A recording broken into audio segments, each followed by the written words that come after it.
Thank you, Mr. Chairman, for hosting this hearing, and to the two of you for showing up, and I'm glad that we're going to have another one of these with Google.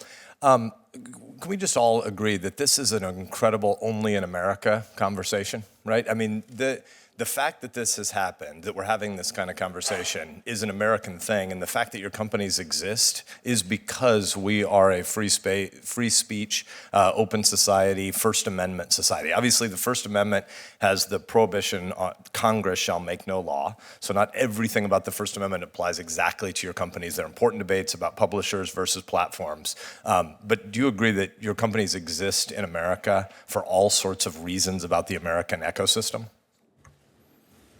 We're proud to be an American company. Yes, sir.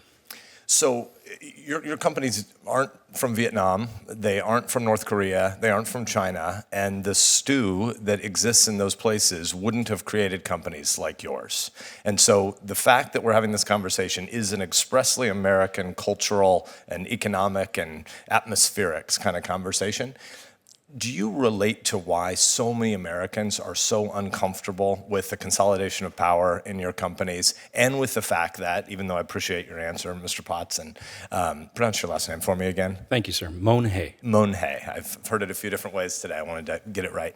I appreciate that you both said you're American companies, but lots of people in America wonder if you think you're global companies and not American companies, and that leaves a lot of people uncomfortable. Do you recognize that problem?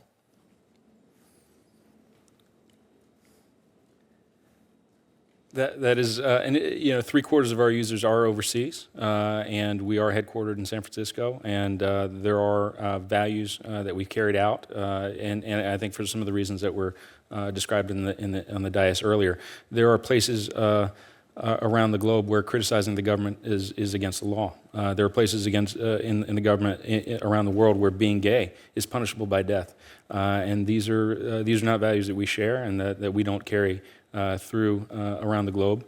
But you're 100% right.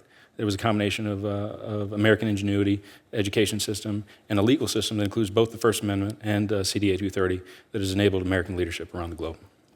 Mr. Potts. I agree with that. As you know, we're based in, Menlo Park, California. We are a company with a user base that has 87% located outside of the United States. So we're global in nature. We have policies that apply to the global community, but we are proud, again, to be an American company, and we recognize the ingenuity, we recognize the environment for innovation that exists in America, and we're happy to be here. So I've spent a lot of time with and around both your companies and some of your incredible workforce, and you have unbelievable talent, and your boards have gigantic brains. And yet it does feel to many of us like creative destruction is a huge part of how Silicon Valley created all of the stuff that you're talking about. And then the innovation culture that comes from that is something that seems to also now be I want to get my verbs right. I don't want to say held captive to certain cultural and political views inside your company, but when you used a term a little bit ago, what was it? Unconscious bias. What was the term you used? Yes, Senator. I think I used the term unconscious bias, which I mean to say is bias is related to kind of cultural bias. I think we all come with our different perspectives, and it's incumbent upon us all to manage that bias and not allow that to influence our decisions. Fair enough, and agreed. And so when Senator Cruz opened this hearing and was using some of the abortion debate examples, I think we all know it isn't the case that there's sort of an equal number of accidental anecdotes that are on the abortion rights side of the debate and on the pro-life side of the debate. Inside your companies are not at all representative of America. It isn't your job to be elected officials that represent all of America, but it just isn't the case that you're sort of a neutral forum for speech, and as you work those things out, pro-life people are going to be heard equally inside your companies. And so those messy things require us to have big, important conversations and debates about them.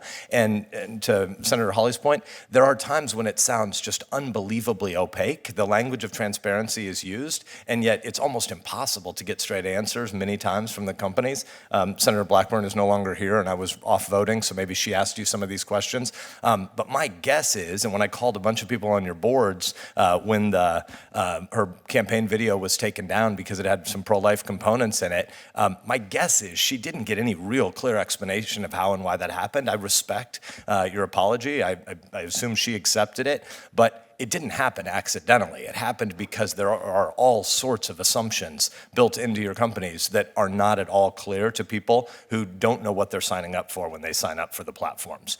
So I guess the question I would ask is, I don't think the American people have a lot of confidence that the messy problems of principled pluralism are somehow going to be easily solved by an algorithm. I don't think it's true. Quantification is a huge part of why we're living at this economic boom moment in human history. We're all unbelievably blessed because of the powers of big data and big quantification, and your companies obviously depend on that. But quality is ultimately more important than quantity, and there is no way that quantity is ultimately going to solve these qualitative debates about pluralism. So when you all talk about community standards and then the language of hate speech comes up, I think I would ask Senator Blackburn, or the way Senator Cruz asked it with the Mother Teresa quote, is, do you believe that a pro-life position is tantamount to hate speech? I know you're both going to say no now, but do you really, tell us what the debate looks like inside your company about hate speech and about extreme viewpoints. Can you define hate speech? Senator, thank you. I'll take a stab at it, both giving you the definition from Facebook's position, but we're also recognizing that there is no uniform definition of hate speech across the globe. So at Facebook, the way we define hate speech is an attack against a person or a group of people based on their protected characteristic like race, gender, religion, nationality, ethnicity, sexual orientation, as well as serious disability. We define attack to mean something like using words that are dehumanizing, calls for violence, contempt or disgust, exclusion or segregation. But I think your point is the accurate one, is how do you draw those lines to allow a free flow of ideas, to allow debate, but also for us to keep the community safe. So we, on my team and the teams that I work with, we really fight through that struggle of balancing voice versus safety. So we want to give voice to more people. We err on the side of giving voice. There is a lot of content that I find perhaps offensive, maybe some of you also would find offensive as well, that we allow on the platform because it doesn't violate our policies. But when we draw the line and we say that this type of speech is going to lead to violence, it is dehumanizing, we do remove it under our policies. And so I don't mean to be rude. I don't want to interrupt you if we had a lot more time here, but I just want to ask a precise point on that because I'm well over my time right now. A lot of the context of this debate is around the pro-life movement.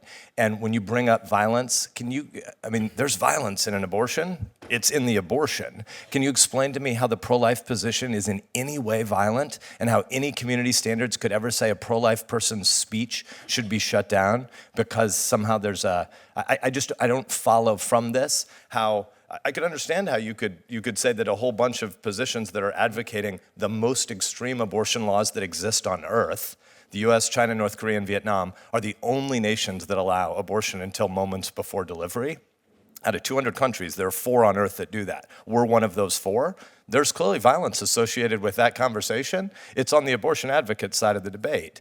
How is the pro-life side ever guilty of something that equates to violence? Like, how could a pro-life position ever be shut down because of safety? That's a great question, Senator. And to be clear, a lot of this depends on intent and the context that statements or images or videos are shared in, so it's hard to do the hypothetical. But a general pro-life position would not be violating our community standards for hate speech. The Mother Teresa quote would not violate ours. And to be just for complete transparency, we consult a range of groups across the spectrum, across all political ideologies, to try to help inform our policies. Now, we own the policies, like we write them, they're ours, we own them, but we do talk to a lot of groups to make sure that we are landing, not being too aggressive on any area, making sure that we try to strike that right balance between voice and safety. Thanks for being here.